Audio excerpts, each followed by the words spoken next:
18 turnovers again as well. It's now an ongoing trend where we can't ignore it. It's now a big problem with this team. How do we fix it? The term Achilles heel starts being thrown up now. It's becoming a problem. Isa na namang kagulat-gulat na araw sa inyong lahat.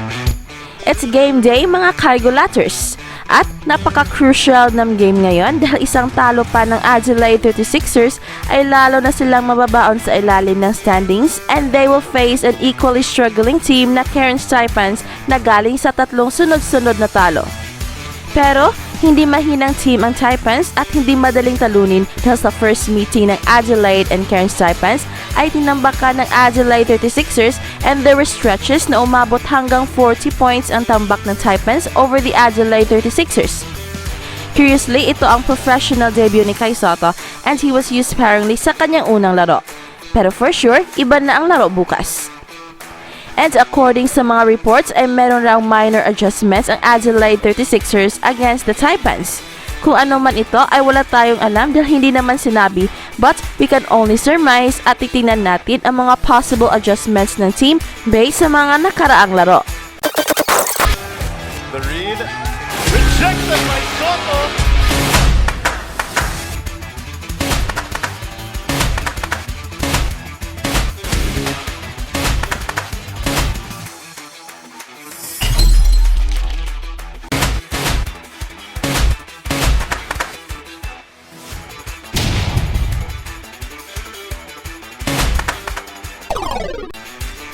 And against Cairns Taipans ay mapapalaban ang mga guards ng Adelaide 36ers sa full court defense ng Taipans.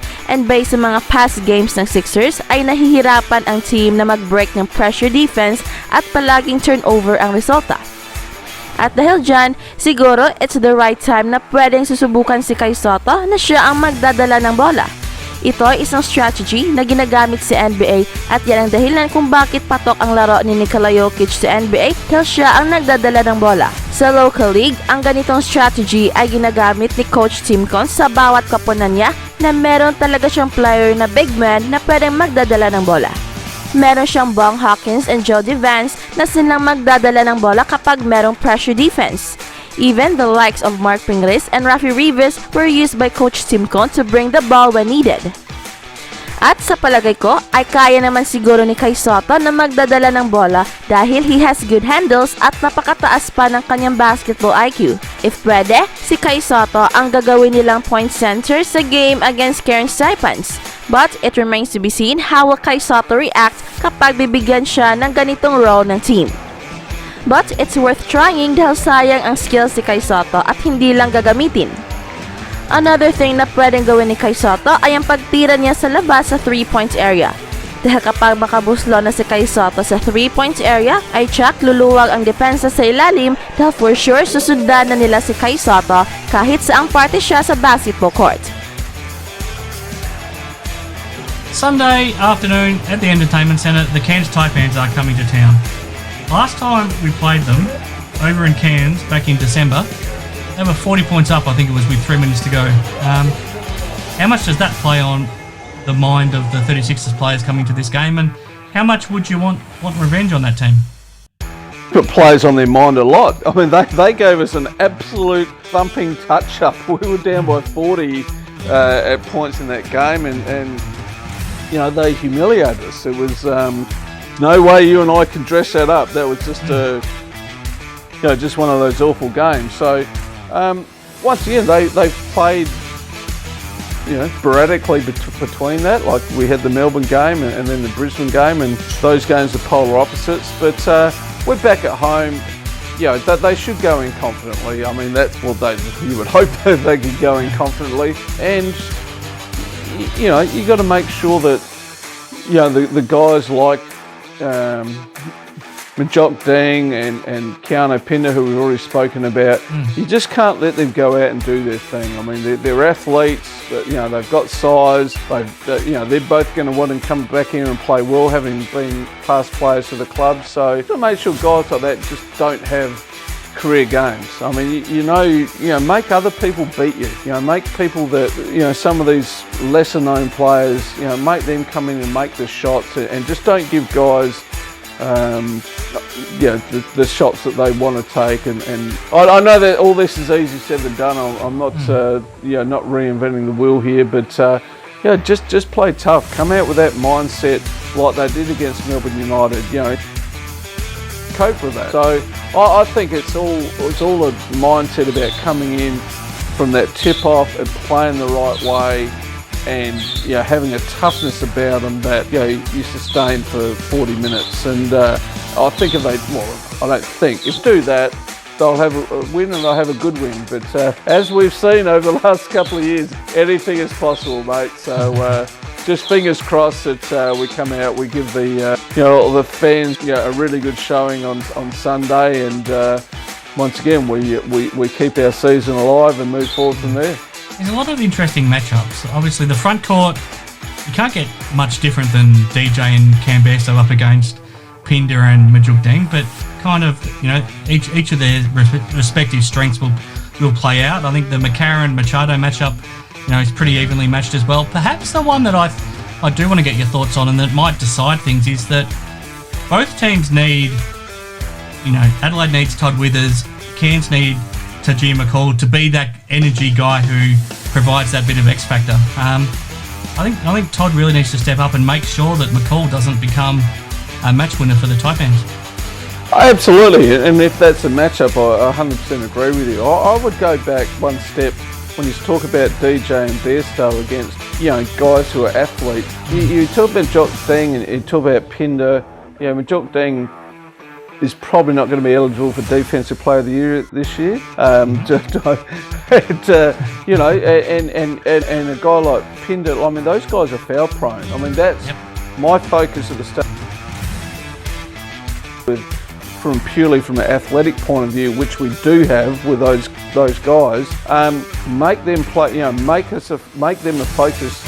Take the ball at them from the start of the game, and either get them into foul trouble or they're giving up baskets. They just can't contend with our size. So that would be my focus right from the start, is going at them right between the eyes and saying, okay, you've got guys who are bigger than stronger and very talented offensively. What are you guys going to do? If we don't go to those guys and they can get out in the open court, and then their athleticism and their offensive prowess becomes a bit of a problem, put the focus, make those guys play defence, and I think that will set us up, going forward for the win. Establish that inside and then outside presence right from the start.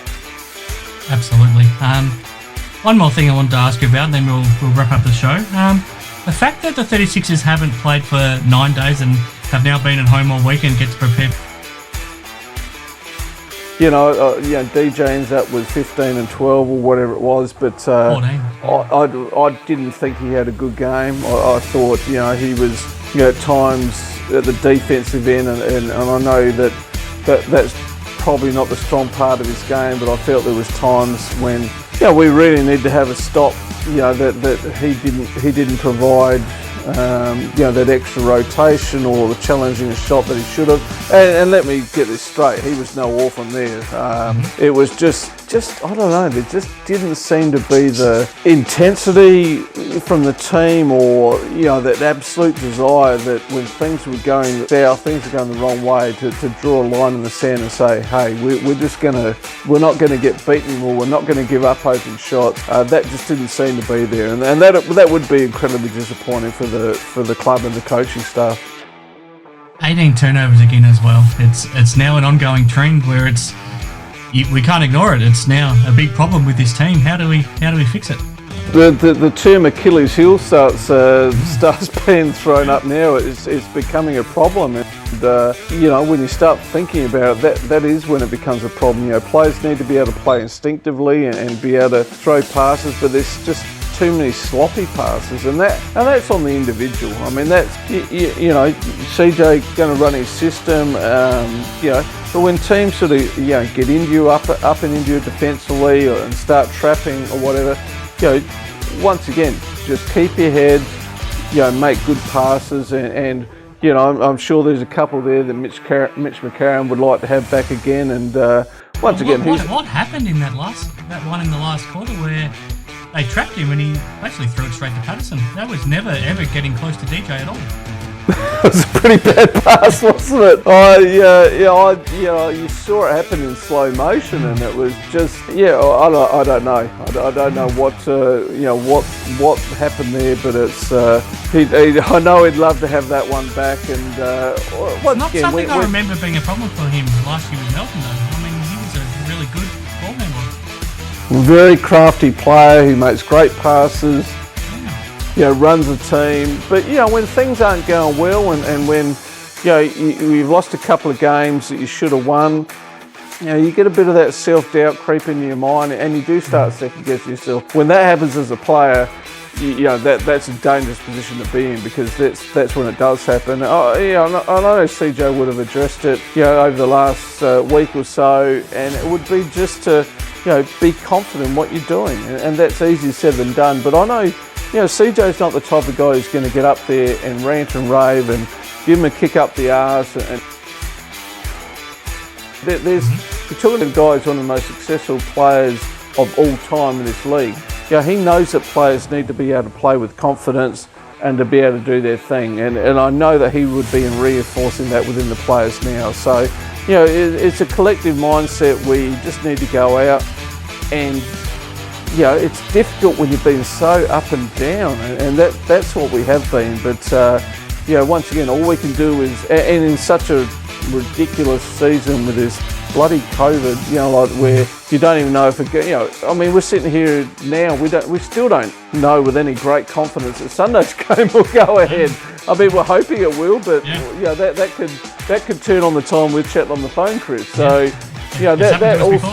that also plays a part in your mindset as well. But and that's why I think the teams that will be successful, in this sort of things are the teams. The teams that have been able to have played together for a long while, and that's not us. We've brought 9 new players into the team, and I'm not saying we can't be successful, but there has to be a mindset that's we always talk about mental toughness. Well, this is a different mental toughness, because it's you can't just plan for something and go, right, this Sunday we're going to be up and about and stop Scott Machado and this guy, because you don't even know if you're going to be playing them. So mental toughness is different. This is a whole different kettle of fish than we've ever dealt with before. So